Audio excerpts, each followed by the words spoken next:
Assalamualaikum warahmatullahi wabarakatuh. Saya akan mengerjakan modul 1 praktikum 11 dengan judul ciri-ciri makhluk hidup. Sebelumnya, perkenalkan nama saya Musdalifah dengan NIM 859444593 UPBJJ Bone Universitas Terbuka. Sebelumnya, dengan menyiapkan alat dan bahan berupa alat tulis, tabel pengamatan, dan alam sekitar. Kemudian, setelah alat dan bahan siap, saya melakukan praktikum ke lingkungan yang ada di sekitar, menemukan lebih kurang 10 makhluk hidup, kemudian mencatat jenis makhluk hidup tersebut beserta ciri-cirinya ke dalam lembar pengamatan. Saya membubuhkan tanda centang sesuai dengan ciri-ciri yang saya amati pada tabel pengamatan. Adapun yang saya temukan antara lain tumbuhan putri malu, pohon mengkudu, anggrek, singkong, sereh, anjing, ikan lele, kaki seribu, kucing, dan semut.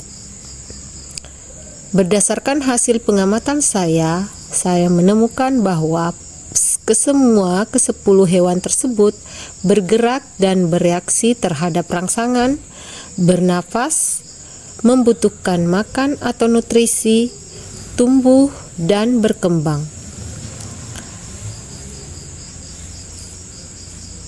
Pembahasan makhluk hidup yang diamati yang berada di lingkungan saya antara lain tanaman putri malu, pohon mengkudu, anggrek, singkong, sereh, anjing, ikan lele, kaki seribu, kucing, dan semut. Semuanya memiliki ciri-ciri yang dipersyaratkan sebagai makhluk hidup.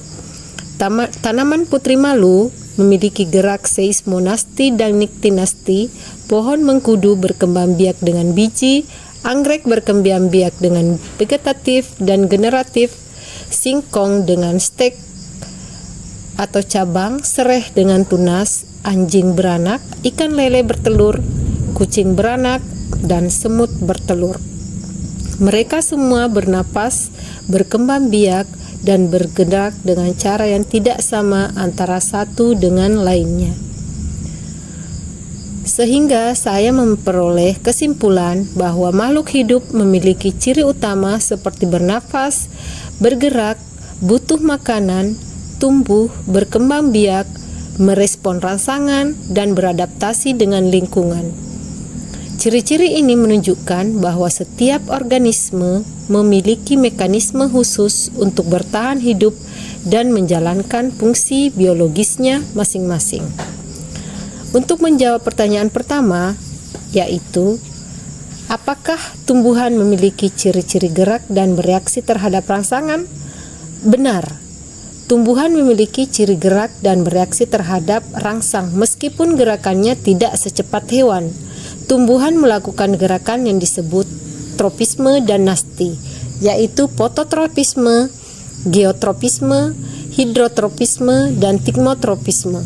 Tumbuhan dapat merespon rangsangan dari lingkungan seperti daun putri malu, bunga yang mekar di pagi hari dan menutup di sore hari, juga tanaman kantong semar yang tiba-tiba menutup bila ada serangga yang menyentuh bagian dalamnya. Pertanyaan yang kedua adalah menjelaskan persamaan dan perbedaan ciri hidup pada hewan dan tumbuhan. Persamaannya adalah bernapas, tumbuh dan berkembang, memerlukan makanan, beradaptasi dengan lingkungan, dan memiliki sistem reproduksi. Sedangkan perbedaannya adalah yang pertama, cara memperoleh makanan. Ada yang heterotrop dan ada yang autotrop. Yang punya alat gerak, hewan memiliki alat gerak seperti kaki, sirip, sayap, sedangkan tumbuhan tidak memiliki alat gerak, tetapi bisa bergerak dengan tropisme dan nasti sistem saraf. Sistem saraf, hewan memiliki sistem saraf dan otak, sedangkan tumbuhan tidak memiliki. Dalam sistem pernapasan, hewan menggunakan paru-paru, insang, dan lentisel, sedangkan tumbuhan menggunakan stomata, lentisel, dan akar. Reaksi terhadap rangsang. Hewan lebih cepat menerima rangsang sedangkan tumbuhan lebih lambat. Ini saya melampirkan tabel pengamatan yang saya sudah laksanakan ketika praktikum. Terima kasih.